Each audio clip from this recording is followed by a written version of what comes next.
तर नागपूरमधली ही दृश्य सध्या आपण टीव्ही स्क्रीनवरती पाहतोय। अतिक्रमणाविरोधामध्ये हे स्थानिक इथे काहीसे आक्रमक झाल्याचं पाहायला मिळतंय। नागपूर महानगरपालिकेच्या दारावरती काँग्रेसचं हे आंदोलन सध्या सुरू आहे।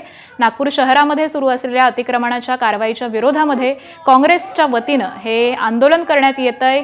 पालिकेसमोर ठिय्या आंदोलन हे मांडण्यात आलेलं आहे। पालिकेतील विरोधी पक्षनेते संजय महाकाळकर यांच्या नेतृत्वामध्ये सध्या हे आंदोलन सुरू आहे आणि तीच हे दृश्य आपण पाहतोय। तर या सगळ्याच्या पार्श्वभूमीवरती आता पालिकेच्या बाहेर पोलिसांचा कडेकोट असा बंदोबस्त देखील करण्यात आलेला आहे। या आंदोलकांची समजूत घालण्याचा, त्यांना अडवण्याचा पोलिसांकडून प्रयत्न केला जातोय। मात्र हे आंदोलक काहीसे आक्रमक झाल्याचं नागपूरमध्ये आपल्याला दिसून येतंय।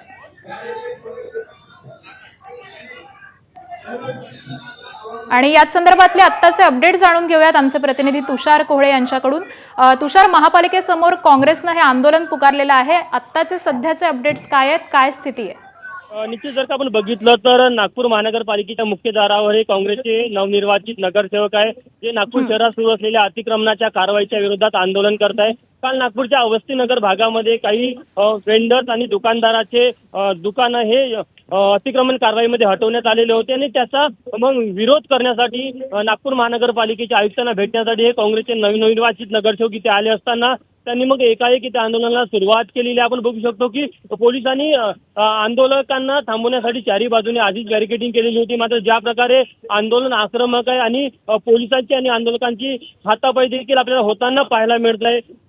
काँग्रेसचं असं म्हणणं आहे की कुठेतरी नागपूर शहरामध्ये ज्या प्रकारे अतिक्रमणाची कारवाई सुरू आहे ती नियमबाह्य पद्धतीने सुरू आहे आणि त्यामुळे कुठेतरी पालिका आयुक्तांना जाब विचारण्यासाठी हे सगळे आंदोलन बरोबर आहे। त्यामुळे पोलिसांकडून आता या आंदोलकांना अडवण्याचा प्रयत्न केला जातोय। धन्यवाद तुषार या सविस्तर माहितीसाठी।